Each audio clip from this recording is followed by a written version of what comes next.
I've tried to look for him myself," Wentworth continued, "but he evades me, going deeper into that world and the darkness of those who inhabit it. I was angry in the beginning. It was such a waste of the talent and the promise he had. To begin with, when it was just overindulgence in drinking and gambling, I forgave him.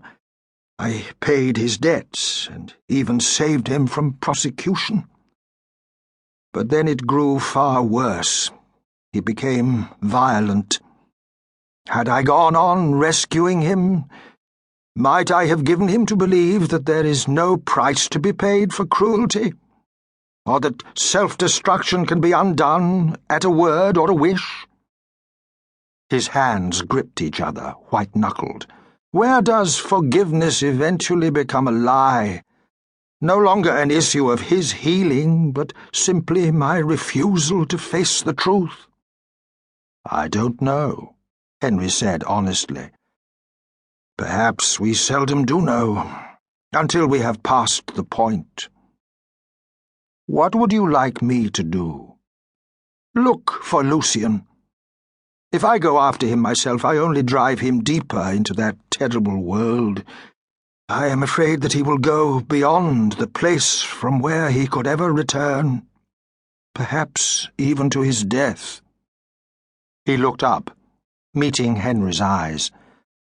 "I realize how much it is I ask of you, and that your chances of success may be slight, but he is my son. Nothing he does changes that. I deplore it, but I shall not cease loving him. Sometimes I wish I could. It would be so much easier." Henry shook his head. "Those of us who have loved don't need an explanation, and those of us who haven't would not understand it." His smile was rueful, with a little self-mocking in it. "I study science and logic, the beauty of mathematics.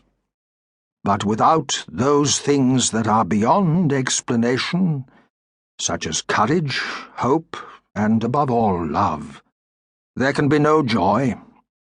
I am not even sure if there could be humour, and without laughter we lose proportion. Perhaps in the end, even humanity." He became serious again. "But if I am to look for Lucien, I need to know more about him than the charming young man I met, who was apparently very well able to hide the deeper part of himself from superficial acquaintances, perhaps even from those who knew him well." Wentworth sighed. "Of course you must.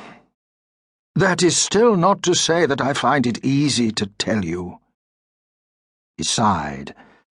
"Like most young men, he explored his physical appetites, and to begin with I did not find his excesses worrying.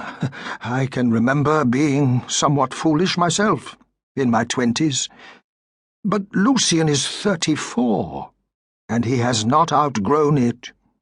Rather, he has indulged more dangerous tastes, drugs of different sorts that release all inhibitions, and to which it is all too easy to become addicted.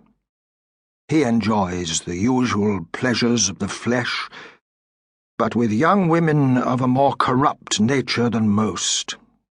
There is always the danger of disease, but the woman he has chosen is capable of damage of a far deeper sort." For a few moments Wentworth stared into the flames, which were now licking up and beginning to devour the new logs.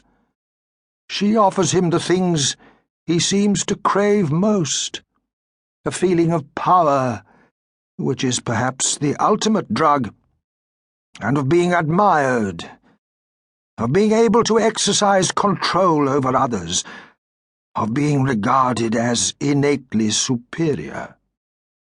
Henry did not argue. He began to see the enormity of what his friend was asking of him. Even if he found Lucien Wentworth, what was there he could say that might tempt him to come back to the father he had denied in every possible way? "I'll try."